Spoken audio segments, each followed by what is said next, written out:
السلام عليكم اخوتي الرجاويين. درت هذا الفيديو باش نهضروا على اخر اخبار المستجدات ديال فريق الرجاء الرياضي اللي كنقدموا لكم الخوت اخبار اللي موثوقه وحصريه. ولكن اخوت قبل ما نبداو هاد الاخبار ما تنساوش معكم ديك لايك وتشاركوا في القناه وتخليو لنا الاراء ديالكم في لي كومونتير. ودابا الخوت نبداو معكم باول خبر، وهو المهم الخوت الرجاء الرياضي راه بداو مفاوضات مع مدافع محلي لشغل مكان خفيفي بنفس البروفيل المقدم. ما كندويش الخوت على بوفتيني وما كاين لا جلسات الاجتماعات، كاين محاولات الخوت من المكتب مع هذا المدافع المحلي، لكن هو خوت حاليا طافي التليفون، الوكيل ديالو طافي التليفون. هاد اللاعب الخوت غتكونوا عرفتوه كاملين اللي هو عسال. هذا هو اللاعب الخوت اللي بغاو يتفاوضوا معه حاليا، ولكن الوكيل ديالو طافي التليفون حاليا، وهو ابرز خيار اللي كاين وجبر لكم الخوت.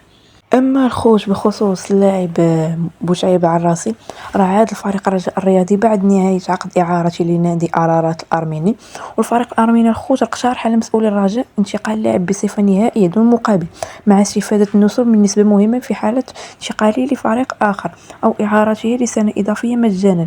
لكن اداره الرجاء رفضت هذا المقترح على اعتبار ان عقد اللاعب مع الرجاء الرياضي سينتهي بنهايه الموسم المقبل، واللاعب سيباشر تدريبه مع الرجاء في انتظار أن تحسب الإدارة الرياضية في مستقبلها الخوت.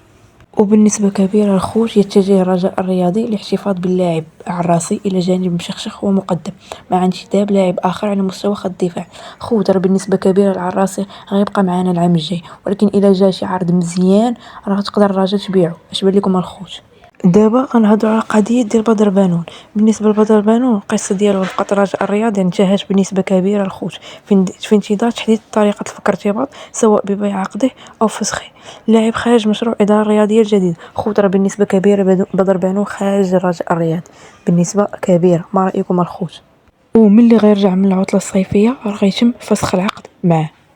أما بخصوص اللاعب آدم النفاتي فسيقود تشكيل الرجاء موسم مقبل بتزكية من الطاقم التقني والإدارة الرياضية، وربما بمركز جديد كذلك فوق البساط الأخضر. ما رأيكم الخوت؟ واش بغيتو النفاتي يبقى ولا يمشي؟ دابا غنهضروا على محمد المقعازي.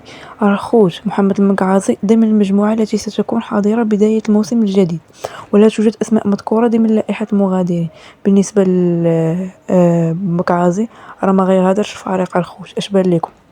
اما بالنسبه للاعب ولد الشيخ اللي ما بقى هضر عليه حتى واحد، راه هذاك الخوت كارثه بكل المقاييس. الا جينا نشوفوا العقد اللي مسيني مع الرجاء راه كارثه بكل المقاييس. المهم الخوت هذاك مقدم حتى اضافه لفريق الرجاء الرياضي. سيعود الخوت من المرتقب ان يتم اتخاذ القرار بقائه مع المجموعه.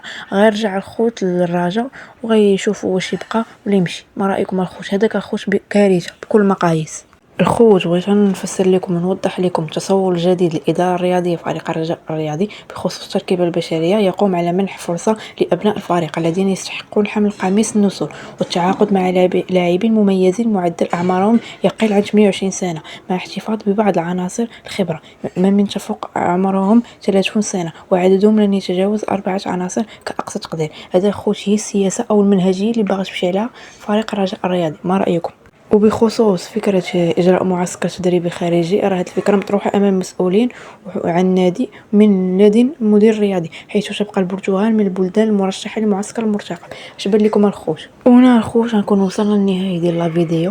ما تنساوش الخوت ديك الاشتراك وديروا لايك وعطونا الآراء ديالكم في لي كومونتير.